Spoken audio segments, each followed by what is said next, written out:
my parents, I know for a fact, they were both, now they were in years in fluoridated areas, and they got osteoporosis and arthritis, but they also, like living here, and both had bone diseases, osteoporosis, arthritis, were both given Fosamax.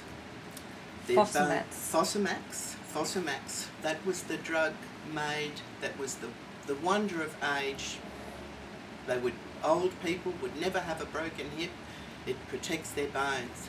What utter rubbish. There was big lawsuits on about that where people's jaws were actually collapsing, and my father's bones became weaker and weaker and all swollen, and my mother died in agony from a broken hip. They were both on Fosamax for years, and back to it being neurotoxic, they both ended up with dementia. And you would say that that was because of fluorides? I'm saying it's a massive contributing factor. Yes. So you feel, as far as a vote goes, that we shouldn't even be given that. It should simply be banned outright. We should not be given a vote for the simple reason people still have no knowledge, because the truth has been kept from them. When you're lied to by a government and their interests, people don't know the truth unless they search, like many of us have, at our own cost, in our own time, with no pay, trying to get this truth to the people, because we don't like seeing this carrying on for 50 years, this absolute farce of fluoridation. I'm absolutely furious. Just as an exercise, some couple of months back, I thought, okay, well, you know, they all claim that water fluoridation, translation, silicofluoride poisoning of the water supplies, is really, really good for your teeth. So, you know, virtually dentists will be almost unheard of. That was when fluoridation first came out. Now, I did a little bit of exercise a couple of months back. The number of huge dental corporations was staggering.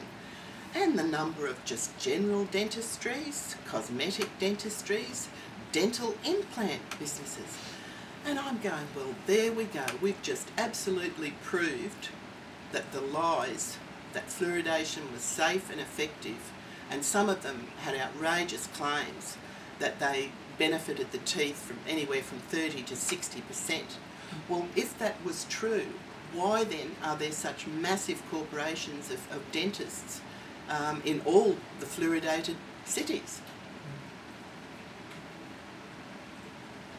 So even if you avoid fluoridated tap water, how do you avoid products that may have been processed with fluoridated water? And perhaps you could, from your knowledge, share with the viewers what sort of products would there be out on the market that have fluoridated water or been processed with fluoridated water?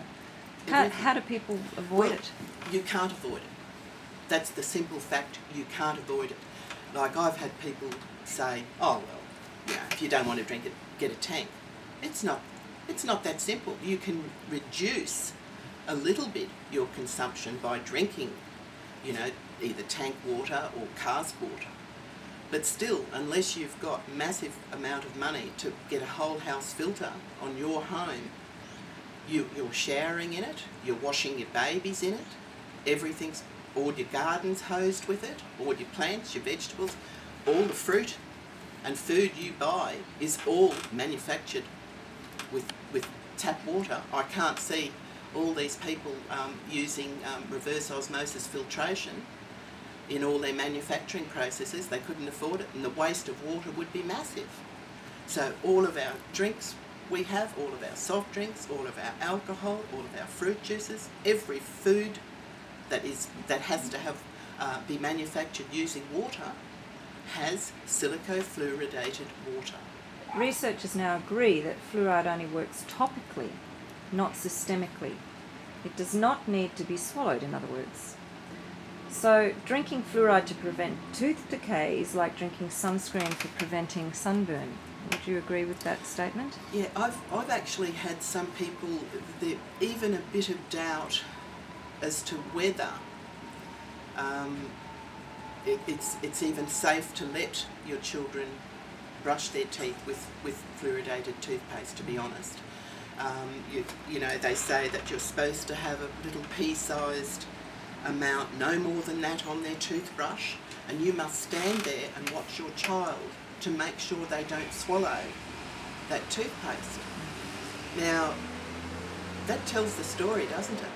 Yes, so there's also sensitive subpopulations, you know, people that suffer from kidney problems or thyroid problems, or who already have bone density problems, or even aged people that their teeth have fallen out and they've got dentures.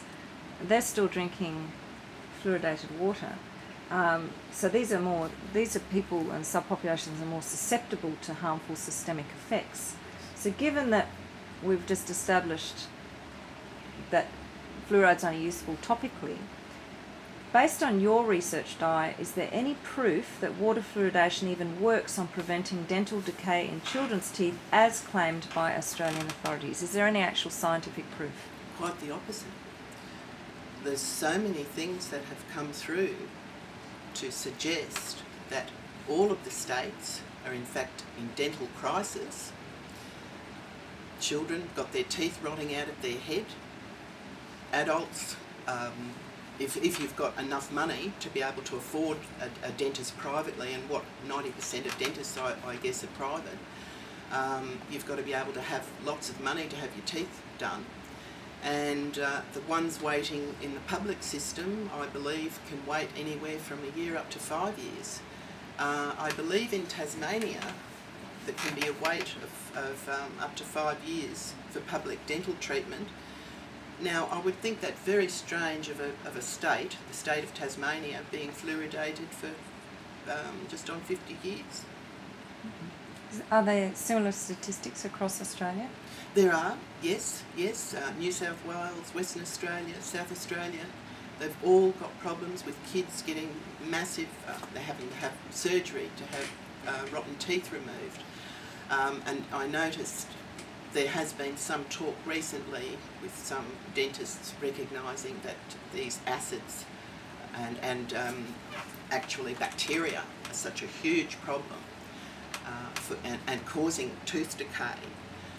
And this is the truth. We must ban immediately fluoridated water. We must have it banned permanently and irrevocably.